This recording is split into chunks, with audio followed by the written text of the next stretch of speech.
Hello friends, my self Madhulika Ruhela और स्वागत है आपका मेरे इस चैनल पर जहां मैं लेके आती हूं आपके लिए इंफॉर्मेटिव वीडियोस। आज का टॉपिक है how we can use all sum functions in MS Excel app. आपने देखा होगा जैसे ही हम इक्वल टू सम टाइप करते हैं और पैरेंथेसिस लगाते हैं, हमारे पास सम की एक सीरीज़ आ जाती है जिसमें टोटल 8 फंक्शंस होते हैं सम के। तो आज हम वन बाय वन उन 8 फंक्शंस को डिस्कस करेंगे।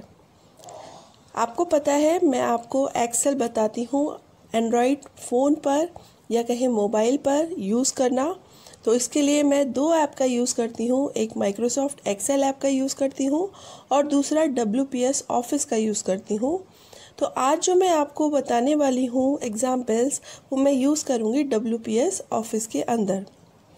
मैंने यहाँ पर, जिससे टाइम मेरा ज़्यादा ना यूज़ हो, मैंने जो डेटा है, टेबल्स हैं, वो पहले से बना रखी हैं, जिससे सिर्फ मैं आपको फंक्शंस यूज़ करके बताऊं और इजीली आपको समझा पाऊं विद इन टाइम कि किस तरीके से हम इन फंक्शंस को यूज़ करते हैं। तो बिना देरी करे चलिए आइए शुरू करते हैं अपना वीडियो।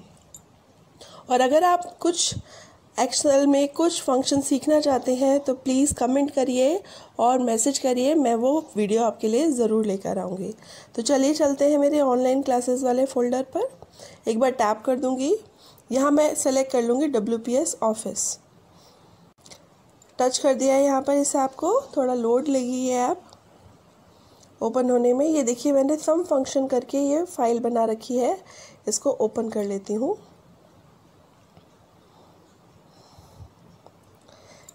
यस, सबसे पहला फंक्शन जो आता है वो है सम फंक्शन। आपको पता है सम फंक्शन हम यूज़ करते हैं टोटल निकालने के लिए, वैल्यूज़ को ऐड करने के लिए। ठीक है, तो इजी है वो। आप ऑटो सम के थ्रू भी कर सकते हैं और आप प्लस ऑपरेटर के थ्रू भी कर सकते हैं और आप इस सम फंक्शन के थ्रू भी कर सकते हैं। ऑटो सम के थ्रू अगर आपको करना है तो उसकी वीडियो मेरे चैनल पे है, मैं आई बटन में उसका लिंक आपको दे दूंगी, आप वो यूज़ कर सकते हैं। और आपको कैसे फॉर्मूला लगाना है उसमें मैंने प्लस ऑपरेटर का यूज़ करके बताया है।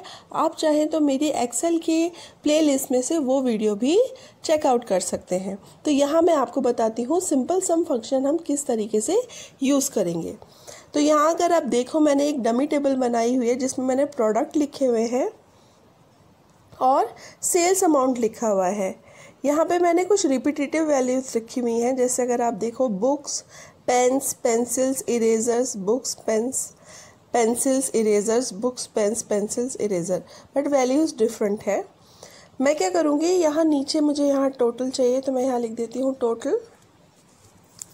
एक बार टैप करा, एक्टिव हो गई सेल और उसके बाद मैंने वैल्यू एंटर करना स्टार्ट करा। और दूसरा यहाँ पर आके मेरे को क्या करना है, इस रेंज को सेलेक्ट करना है। तो मैं सबसे पहले इक्वल टू लगाऊंगी। अगर आपको नहीं पता हो तो मैं बता देती हूँ कि हमें कोई भी अगर फॉर्मूला या फंक्शन यूज़ करना है तो हमको हमेशा क्या लगाना चाहिए, इक्वल टू का साइन लगाना चाहिए। अब मैं पैरेंथेसिस लगा दूंगी, ये राउंड ब्रैकेट्स को पैरेंथेसिस बोला जाता है। यहाँ देखिए जो हमारा फॉर्मूला है उसका पूरा का पूरा सिंटेक्स आ रहा है। मुझे यहाँ रेंज देनी है, यहाँ मैं कॉमा कॉमा करके नंबर्स भी दे सकती हूँ। तो मुझे क्या करना है, मुझे यहाँ पर रेंज को सेलेक्ट करना है। मैं यहाँ से रेंज लूँगी और नीचे ड्रैग करती चली जाऊँगी। तो मेरी ये रेंज देखिए आप सेलेक्ट होती जा रही है और ये मैंने सेलेक्ट कर ली रेंज। अब इसके बाद मैं यहाँ ब्रैकेट क्लोज कर दूँगी और एंटर प्रेस कर दूँगी। तो मेरा ये जो टोटल है वो निकल कर आ गया है। एक और तरीका मैं आपको बताती हूँ, सपोज ये एडजेसेंट वैल्यूज़ का हम सम कर रहे हैं, बराबर बराबर की वैल्यूज़ जो है उनका सम कर रहे हैं। बट अगर आप चाहते हैं कि नॉन एडजेसेंट वैल्यूज़ का आप सम करो तो वो किस तरीके से आपको करना है, लिखेंगे वही टोटल लिख देते हैं। उसके बाद यहाँ पर जाऊँगी मैं लिखूँगी equal to sum, parenthesis start करूँगी। अब मेरे को जो भी सम करना है, सपोज़ मुझे सिर्फ बुक्स का सम करना है तो मैं इसे सेलेक्ट करूँगी, then I will put comma, go to the next books cell selected, then comma, फिर मैं जाऊँगी यहाँ बुक्स पर, टच कर दूँगी, देन अभी देखते हैं कॉमा की नीड है या नहीं है। नहीं, आगे कॉमा की नीड नहीं है, ये रेंज गलत ले रहा है। 1 मिनट में इसे और देख लेती हूँ। यहाँ अब मैं पैरेंथेसिस लगा दूंगी और एंटर प्रेस कर दूंगी।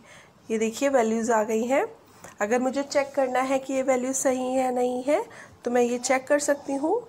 कैसे करूँगी? मैं यहाँ पर लिख दूँगी इक्वल टू, देन मैं सेलेक्ट करूँगी ये वाला plus, then next book plus, then ये रेंज। देखिए इसमें यही होता है, रेंज एकदम से सिलेक्ट हो जाती है। तो आप टाइप करके भी कर सकते हो, सेल एड्रेस को लिख कर भी वो चीज़ करी जा सकती है। नेक्स्ट प्लस नहीं है, हमें ये प्लस को हटा देना है और एंटर प्रेस करना है। तो देखिए सेम वैल्यू आ गई। इसका मतलब जो रिज़ल्ट था मेरा वो बिल्कुल करेक्ट था। तो ये फंक्शन हो गया सम का एडजेसेंट वैल्यूज़ के लिए या फिर नॉन एडजेसेंट वैल्यू के लिए।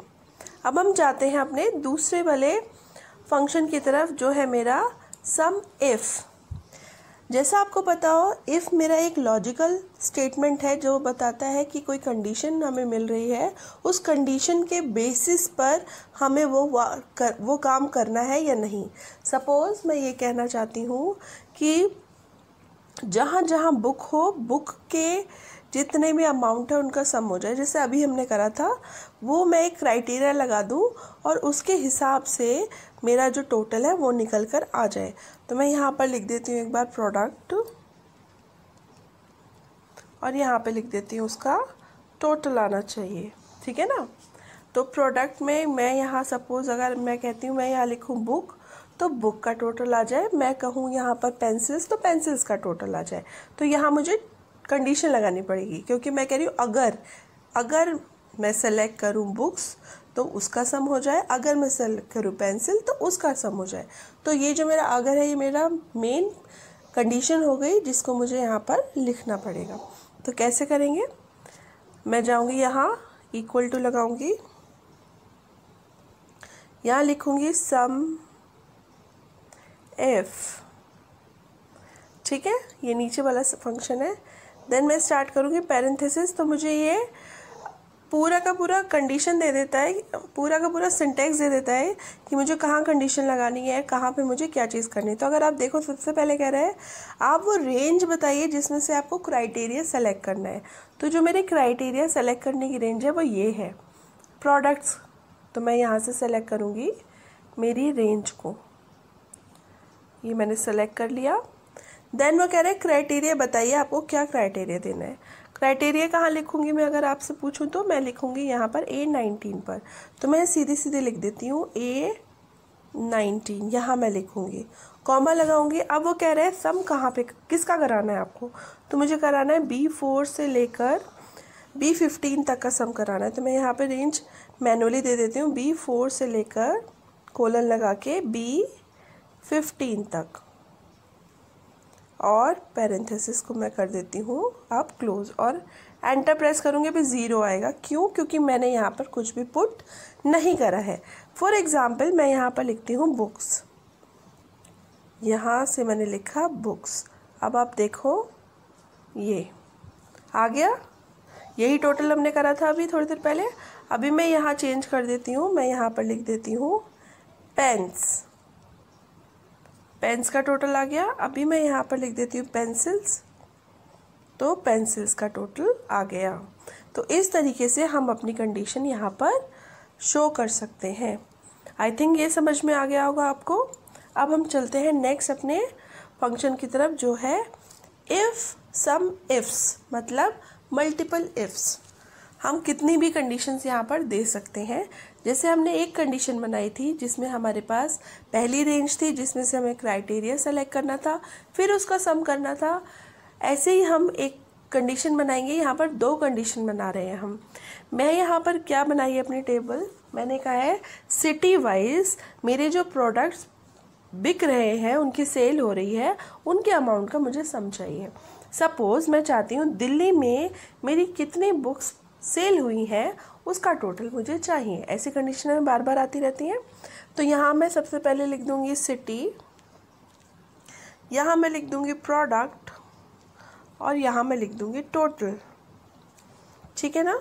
तो यहाँ मैं लगाऊंगी फॉर्मूला। थोड़ा सा अच्छे से समझना है क्योंकि यहाँ पर डबल कंडीशन है, तो वो किस तरीके से परफॉर्म होगा वो ध्यान से देखना है आपको। Sum ifs, then start parenthesis. अब देखो वो कह रहे हैं सम की रेंज, यहाँ सम की रेंज सबसे पहले मांग रहा है वो, तो मुझे देनी है, मैं यहाँ से मैनुअली दूंगी क्योंकि नहीं तो बहुत सारी हौच पौच हो जाएगी। C4 से लेकर है ये C15 तक, तो मैं यहाँ पर लिख देती हूँ C4 कोलन C16 है, 15 है, C15। देन वो कह रहे हैं कि क्राइटेरिया नंबर 1 दीजिए, इस रेंज का क्राइटेरिया रेंज दीजिए पहली। तो मेरी क्राइटेरिया रेंज है A3 से लेकर, तो ये 4 नहीं हो सकता, ये भी 3, यस A4 है, तो A4 से लेकर A15 तक मेरी पहली रेंज होगी, क्योंकि मुझे दिल्ली के बेसिस पर बुक्स का सम चाहिए। तो मतलब पहली कंडीशन मेरी है जो फुलफिल होनी चाहिए सिटी वाली, फिर दूसरी होनी चाहिए प्रोडक्ट वाली, तब तीसरा काम होना चाहिए सम का, ठीक है ना। तो मेरा पहला क्राइटेरिया का रेंज है सिटी, तो उस कॉलम को मैं सेलेक्ट करूँगी, मैं कहूँगी A4 कोलन A15। ओके, ये मेरी रेंज सेलेक्ट हो गई है। अब वो कह रहे हैं क्राइटेरिया दीजिए आप, तो मेरी क्राइटेरिया सिटी वाला होगा A18। मैं लिखूँगी यहाँ पे A18, कॉमा लगाऊंगी। अब वो कह रहे हैं रेंज 2 सेलेक्ट करिए जिसका भी क्राइटेरिया, तो B4 से लेकर वो B15 होगा, B4 कोलन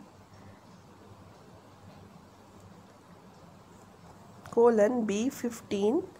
अब मुझे उसकी रेंज देनी पड़ेगी कि उसके लिए रेंज क्या है, तो वो होगी B18, ठीक है ना। आप वो कह रहे हैं क्या, नथिंग, अब ख़त्म हो गया, पैरेंथेसिस लगाए हमने और ओके कर दिया। 0 आएगा, क्यों, दोनों में वैल्यूज़ अभी नहीं है। मैंने यहाँ पर लिखा, ये कीबोर्ड दिख रहा है आपको, उस पर टच करेंगे कीबोर्ड आ जाएगा दिल्ली, और मैंने यहाँ पे लिखा बुक्स, आ गया। चेंज कर देती हूँ, मुंबई में पेंसिल्स देख लेती हूँ, मुंबई में पेन्स, आ गया। तो इस तरीके से हम कंडीशंस को लगा सकते हैं। ये देख लीजिए आप एक बार, ये कंडीशंस हैं, 2 कंडीशन हमने लगाई, 2 क्राइटेरिया बनाए हमने, एक सिटी का, एक प्रोडक्ट का, और उसके अकॉर्डिंगली हमने उसका सम किया। तीनों आपको फंक्शन समझ आ गया। अब हम बढ़ते हैं अपने 4th फंक्शन की तरफ। ये देखिए सम ऑफ प्रोडक्ट्स, हमें क्या करना है, प्रोडक्ट का सम करना है। बहुत बार ऐसी कंडीशन होती है जब हमें क्या करना पड़ता है, ये हमारे आइटम्स थे, बुक, पेंसिल, पेन, इरेज़र, उनकी क्वांटिटी इतनी है हमारे पास और उसके प्राइस इतने हैं। हमें क्या करना है, उनका क्वांटिटी मल्टीप्लाइड बाय प्राइस करना है हमको, और उसके बाद उसका मुझे टोटल चाहिए। तो मैं पहले क्या करूँगी, दोनों को मल्टीप्लाई करूँगी, उसके बाद उन्हें सब मल्टीप्लाई करने के बाद उसको ऐड करूँगी। इसकी जगह मैं क्या कर सकती हूँ, मैं सिंपली फंक्शन यूज़ कर सकती हूँ सम ऑफ प्रोडक्ट। तो मैं यहाँ पर टाइप करूँगी, कीबोर्ड पे मैंने टच किया, मेरा कीबोर्ड आ गया, देन मैंने लिखा equal to sum product, then parenthesis start किए। अब वो कह रहे हैं अरे 1, मैंने कहा ये, और कॉमा लगा के मैंने कहा है ये, मतलब C4 D4, पैरेंथेसिस क्लोज करूँगी और एंटर की प्रेस करूँगी, तो ये इसका मल्टीप्लिकेशन हो गया। अब मुझे सिंपली इसे कॉपी करना होगा और यहाँ पर ले जाके इस रेंज में पेस्ट करना होगा। एक बार टच करेंगे, ये पेस्ट हो गया। तो इस तरीके से आप सम ऑफ प्रोडक्ट्स निकाल सकते हैं। इजी, आपको 2 बार नहीं काम करना पड़ेगा, आप एक ही बार में वो वर्क कर सकते हैं। नेक्स्ट हम आते हैं, शीट 4 तक हो गया है हमारा। नेक्स्ट हम आते हैं, ये है हमारा सम ऑफ स्क्वायर रूट।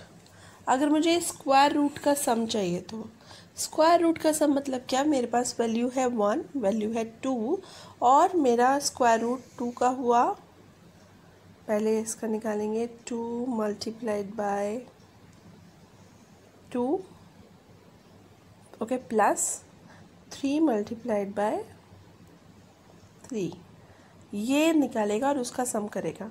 तो मैं यहाँ पर आपको दिखा देती हूँ क्या आएगा सम, और यहाँ लिख देती हूँ इक्वल टू सम, देन मैं दूंगी SQ, पैरेंथेसिस स्टार्ट करूँगी और मैं यहाँ पर दूंगी value 1, then comma value 2, then I will close this parenthesis and उसे टच कर दूंगी। ठीक है, अब इसके बाद उसे टच करने के बाद ये मेरे पास 13 आया। अब ये कैसे आया देख लेते हैं। Equal to 2 multiplied by 2 plus 3 multiplied by 3, 13 correct answer. तो ये इस कैलकुलेशन पर बेस है ये हमारा सम। आई थिंक समझ आ गया होगा, इट्स इजी। नेक्स्ट आते हैं हम, इसमें 3 फंक्शंस हैं, मैंने एक साथ ही लिख दिया है। यहाँ पर क्या हो रहा है, इसका फंक्शन का नाम है सम x2 my2, सम x2 my2। इसमें हम क्या कर रहे हैं, यहाँ पर अभी जब हमने पहले फंक्शन में करा था स्क्वायर रूट का सम करा था, यहाँ पर स्क्वायर रूट में सब्ट्रैक्शन होगा। कैसे देख लीजिए, यहाँ मैं आपको बताती हूँ क्या आएगा। यहाँ लिख देती हूँ रिज़ल्ट और यहाँ पर मैं फॉर्मूला लगा देती हूँ इक्वल टू सम, ये वाला था my2, तो मैं इसे टच कर लेती हूँ और यहाँ पर लगाती हूँ, पहली वैल्यू पुट करती हूँ, कॉमा लगाती हूँ, फिर दूसरी वैल्यू को टच करके पुट करती हूँ और पैरेंथेसिस को क्लोज करती हूँ और एंटर प्रेस करती हूँ। यहाँ पर 2 वो आ गए हैं ब्रैकेट के साइन, इरेज कर देते हैं एक, ये आ गया है। अगर आप देखो 9, अभी 9 कैसे आया है मैं बताती हूँ आपको। यहाँ पर देखिए, यहाँ हुआ है 1 मल्टीप्लाइड बाय 1, देन यहाँ हुआ है 4 मल्टीप्लाइड बाय 4, सॉरी ये 4 मल्टीप्लाइड बाय 4, यहाँ 16 आएगा, यहाँ पर 1 आएगा, तो 1 माइन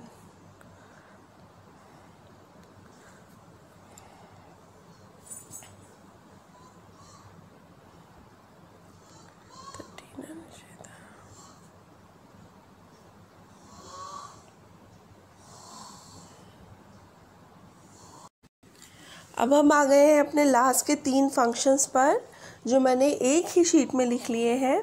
तो सबसे पहले हम डिस्कस करते हैं पहला वाला टेबल को, जिसमें फंक्शन का नाम है सम x2 my2। ये क्या करता है, ये ऐड ना करके सब्ट्रैक्ट करता है। यस, सब्ट्रैक्ट करता है। ये क्या करता है, पहले फर्स्ट वैल्यू का स्क्वायर रूट निकालता है, फिर सेकंड वैल्यू का स्क्वायर रूट निकालता है और उसके बाद उन दोनों को वैल्यू को सब्ट्रैक्ट करता है। तो चलिए देख लेते हैं कैसे वर्क करता है। मैं यहाँ पर इक्वल टू लिख लेती हूँ, इक्वल टू सम, सेलेक्ट कर लेती हूँ अपना फंक्शन का नाम था मेरा x2 my2, x2 py2 होगा, my2 ये वाला फंक्शन है। ये मैंने सेलेक्ट कर लिया। अब मैं यहाँ पर पास करूँगी ये वाली वैल्यू फर्स्ट जो है मेरी a6, कॉमा लगाऊंगी, फिर मैं पास करूँगी अपनी b6 वैल्यू को और उसके बाद पैरेंथेसिस लगे हुए हैं अगर आप देखो यहाँ फॉर्मूला बार में, और मैं इस राइट बटन को टच कर दूँगी। तो ये देखिए -15 आ रहा है। कैसे आया है, स्क्वायर रूट 1 का स्क्वायर रूट 1 आया है, 4 का स्क्वायर रूट 16 आएगा, 1 में से 16 माइनस होगा तो आएगा 15। देख लीजिए, मैं बता देती हूँ आपको, एक बार करके क्लियर हो जाएगा आपको। यहाँ पर मैं लिखूँगी, ये आप कीबोर्ड का बटन देख रहे हो, इसको एक बार टच कर देंगे, न्यूमेरिक की को टच कर देंगे तो ये हमारा कीबोर्ड निकल कर आ जाएगा। इक्वल टू मैं यहाँ करूँगी 1 मल्टीप्लाइड बाय 1 आ गया मेरा 1। देन मैं करूँगी 4 मल्टीप्लाइड बाय 4, ये आ गया है मेरा 16 आएगा। अभी इक्वल टू नहीं लगाया है, इक्वल टू लगाए बिना फंक्शन एग्जीक्यूट नहीं होता है। मल्टीप्लाइड बाय 4, ये देखिए 16 आ गया। अब मैं करूँगी इक्वल टू 1 माइनस 16, तो आ गया मेरा -15। ओके, आई थिंक समझ में आ गया होगा आपको ये। अब बात करते हैं दूसरे फंक्शन की, जिस फंक्शन के अंदर हमारा ऐड होता है।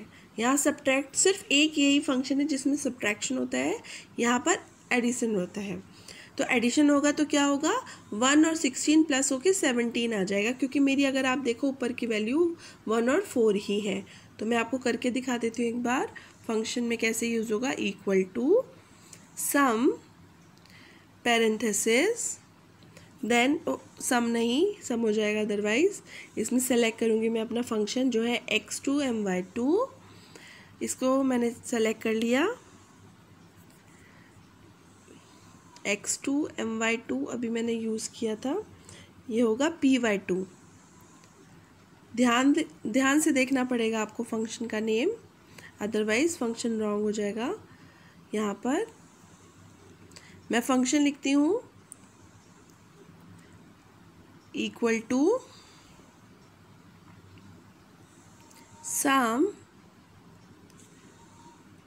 x2 py2, ये वाला फंक्शन है। मैंने इसे सेलेक्ट कर लिया, 1 वैल्यू लिया, इसको लिया, यहाँ से लिया मैंने 1 और कॉमा लगाया, देन मैंने लिया 4, देन मैंने पैरेंथेसिस लगाए और मैंने करा, यहाँ देखिए 17 आ गया। वही चीज़ है 1 + 16 = 17। आई थिंक लिखने की नीड नहीं है, समझ में आ गया होगा आपके। और अगर मैं इसे कॉपी पेस्ट करूँगी तो ये नीचे इसकी वैल्यू में भी ये चीज़ आपको शो हो जाएगी। ओके, ये आप कैलकुलेट करके देख सकते हैं, 45 आएगा। नहीं आएगा तो प्लीज़ कमेंट करके बताइएगा। अब लास्ट फंक्शन कर लेते हैं जो है सम x py2। यहाँ आप देख रहे हैं एरे 1 है लिखा हुआ मैंने, एरे 2 है लिखा हुआ। एरे क्या होता है, अ ग्रुप ऑफ नंबर्स और कैरेक्टर्स। यहाँ नंबर की बात हो रही है। तो अगर आप मेरी रो नंबर 20 देखो तो एरे 1 में मेरे पास 2 वैल्यूज़ हैं, 4 और 5। एरे 2 में मेरे पास 2 वैल्यूज़ हैं, 2 और 3। अब कैसे फंक्शन लगेगा, मैं यहाँ पे फंक्शन को पुट करती हूँ equal to sum, then I will select the function, put the parenthesis. आप सेलेक्ट करूँगी मैं पहले अपना फर्स्ट एरे कैसे ड्रैग करके कर लूँगी और लिख भी सकती हूँ रेंज, कॉमा लगाऊँगी। हमेशा फंक्शन के अंदर सेपरेटर कॉमा होता है। देन मैं अपनी दूसरी रेंज सेलेक्ट कर लूँगी, ड्रैग करा और ये मेरी दूसरी रेंज सेलेक्ट हो गई है। पैरेंथेसिस लगे हुए, एंटर करूँगी तो आप देखिए 8 आ गया। अब 8 कैसे आया वो मैं आपको बता देती हूँ। ये कैसे करते हैं कैलकुलेशन, सबसे पहले एरे 1 की फर्स्ट वैल्यू को लेता है जो है 4, फिर वो एरे 2 की फर्स्ट वैल्यू को लेता है जो है 2, फिर वो एरे 1 की सेकंड वैल्यू को लेता है जो है 5, फिर वो एरे 2 की सेकंड वैल्यू को लेता है जो है 3। अब ये वैल्यूज़ आ गई हैं। अब ये 4 में से 2 को माइनस करेगा, आंसर आएगा 2। 5 में से 3 को माइनस करेगा, आंसर आएगा 2। अब ये 2 का स्क्वायर रूट निकालेगा जो होगा 4, फिर ये 2 का स्क्वायर रूट यहाँ पे निकालेगा, फिर होगा 4, और फिर जो वैल्यू आएगी स्क्वायर रूट की उसको सम करेगा तो ये आएगा 8। ओके, आई थिंक इजी समझ आ गया होगा आपको। दोबारा से बता देती हूँ, एरे 1 की फर्स्ट वैल्यू, एरे 2 की फर्स्ट वैल्यू, एरे 1 की सेकेंड वैल्यू, एरे 2 की second value, then subtraction, then उनका स्क्वायर रूट, और फिर लास्ट में जाकर उनका ऐड कर दिया गया है। आई थिंक आपके लिए ये जो वीडियो हो वो हेल्पफुल रहेगा। बहुत सारे बच्चे होते हैं जिनके पास कंप्यूटर, लैपटॉप, टैबलेट नहीं होता और वो अपने घर में प्रैक्टिस नहीं कर पाते हैं, तो उनके लिए मैं लाती हूँ इस तरीके के वीडियो जिसके थ्रू वो अपने घर में भी एक्सेल की प्रैक्टिस कर पाएँ और अपनी पढ़ाई को आराम से चला सकें, उन्हें प्रैक्टिकल करने में प्रॉब्लम ना हो। और भी बहुत सारे लोग हैं जिन्हें प्रैक्टिस करने के लिए मोबाइल पर ही एक्सेल का यूज़ कर सकते हैं वो। आई थिंक आपके लिए वीडियो इन्फॉर्मेटिव रही है। अगर रही हो थोड़ी सी भी तो प्लीज़ अपना प्यार मुझे प्लीज़ कमेंट्स और लाइक के थ्रू दिखाइएगा और मेरे चैनल को सब्सक्राइब करिएगा। मैं ऐसी आपके लिए नई नई वीडियो लाती रहूँगी। Bye bye, take care.